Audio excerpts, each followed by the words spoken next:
और आज हम तुमको कलयुग की एक ऐसी शक्ति बताने जा रहे हैं, आपके दिमाग की नसें खुल जाएंगी। कलयुग की एक ऐसी शक्ति पर चर्चा करेंगे।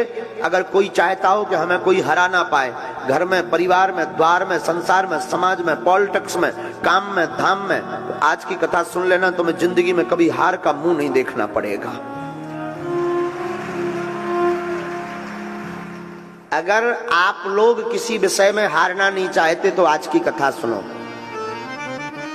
याद रखना, जो मनुष्य धार्मिक होता है वो दुख को भी सुख में बदलने की क्षमता रखता है। उसकी दृष्टि, उसकी विचारधारा दुख को भी सुख में बदल देती है। बिना धर्म का व्यक्ति, कथा में याद रखना, बिना धार्मिक व्यक्ति, बिना धर्म का व्यक्ति ठीक वैसे ही होता है जैसे बिना लगाम का घोड़ा होता है। जिस प्रकार घोड़ा परम स्वतंत्र होता है, वैसे ही बिना धर्म का व्यक्ति भी बिना लगाम का होता है। और लगाम धर्म की जरूर होनी चाहिए। धर्म का मतलब ये नहीं है कि आप कथा में बैठ गए, आप शंकर जी को मान रहे हैं, आप हनुमान जी के भक्त हैं तो आप धर्मात्मा हो गए। धर्म का मतलब यह है कि आपके सामने कोई भी सनातनी हिंदू अपना धर्म का परिवर्तन ना करवा पाए। आपके सामने आपके धर्म की अवहेलना ना हो। धर्म का मतलब यह है। पर याद रखना, दो धर्मों का कभी झगड़ा नहीं हुआ है, कभी नहीं हुआ है। धर्म तो एक ही है, सनातन वैदिक धर्म, बाकी पंथ है। याद रखना मेरे पागलो, दो धर्म का कभी झगड़ा नहीं हुआ। झगड़ा हमेशा धर्म और अधर्म का होता है, दो धर्मों का हो ही नहीं सकता। लाइट में, केबल करंट में अर्थिंग और अर्थिंग दो वायर लगा दिए जाएं बल्ब में, तो क्या बल्ब जलेगा?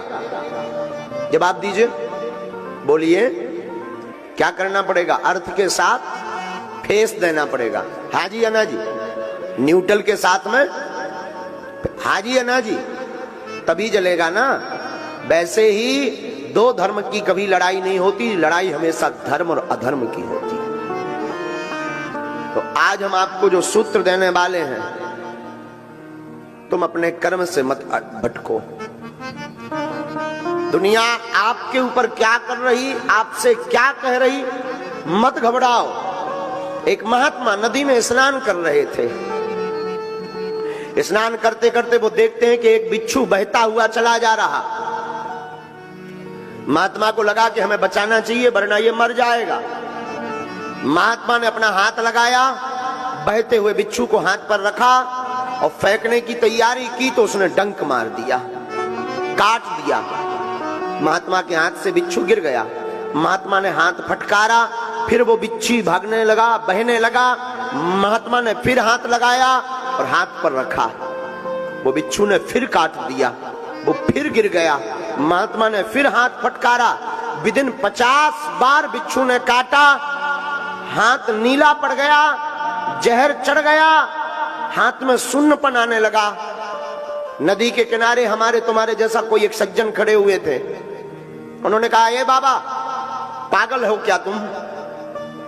तुम्हारी बुद्धि सठिया गई? वो काट रहा और तुम उसे ही बचाने का प्रयास कर रहे हैं। ऐसे को मरने दो, क्या जरूरत है उसको बचाने की? जो काट रहा हो, जिसके साथ तुम अच्छा कर रहे हैं, वो बुरा कर रहा है, तो क्या आवश्यकता है उसको बचाने की? क्या जरूरत है उसको हाथ पर रखने की? क्या आवश्यकता है? महात्मा ने मुस्कुरा कर कहा कि श्रीमान, बात तो तुमने बहुत अच्छी बोली पर यह सोच बहुत छोटी है। श्रीमान याद रखो, जब वो बिच्छू अपनी प्रवृत्ति नहीं छोड़ सकता, बिच्छू जब काटना नहीं छोड़ सकता, तो साधु बचाना कैसे छोड़ देवे? वो अपना काम कर रहा, हम अपना काम कर रहे। वो मरते मरते भी अपनी आदत नहीं छोड़ रहा और हम जीते जीते अपनी आदत छोड़ दें। इसलिए मेरे पागलों, दुनिया का काम कहना है, उनको आदत पड़ी है कि तुमको कुछ ना कुछ वो बोलेंगे बोलेंगे बोलेंगे, लेकिन तुम्हारी जिम्मेवारी है दुनिया को बोलने दो, तुम डिगना नहीं, तुम बहकना नहीं, तुम अपने रास्ते पर बढ़ते कदम चले जाना, एक दिन मंजिल अवश्य मिल जाएगी। चाहे वो मंजिल परमात्मा को पाने की हो, या वो मंजिल आपकी जिंदगी की हो, या कोई पद पाने की मंजिल हो, या प्रतिष्ठा पाने की मंजिल हो, या भगवान को पाने की मंजिल हो, लोगों को कहने देना, लोग कहते रहेंगे, तुम बढ़ते जाना और एक दिन मंजिल पा जाओगे मेरे पागलों। आदत मत छोड़ना, लोगों के कहने पर तुम बहक मत जाना, लोगों को कहने पर तुम हट मत जाना। याद रखना, अहिंसा धर्म है, अहिंसा ना करो, बहुत अच्छा है, लेकिन धर्म पर कोई घात करे चुप बैठो तो ये भी पाप है। धर्म पर कोई घात करे तब बोल देना चाहिए, ये भी धर्म है। वो सूत्र जिसके लिए तुम बैठे हो, उस सूत्र का नाम है एकता। क्या नाम है? जोर से बोलो ना, पीछे वाले।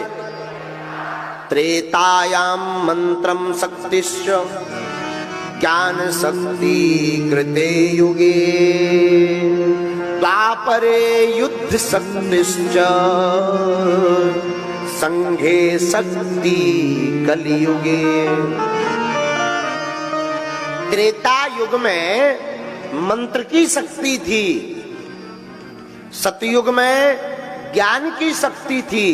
जो त्रेता में मंत्र जानता था वो बलवान था, सतयुग में जिसको ज्ञान था वह बलवान था।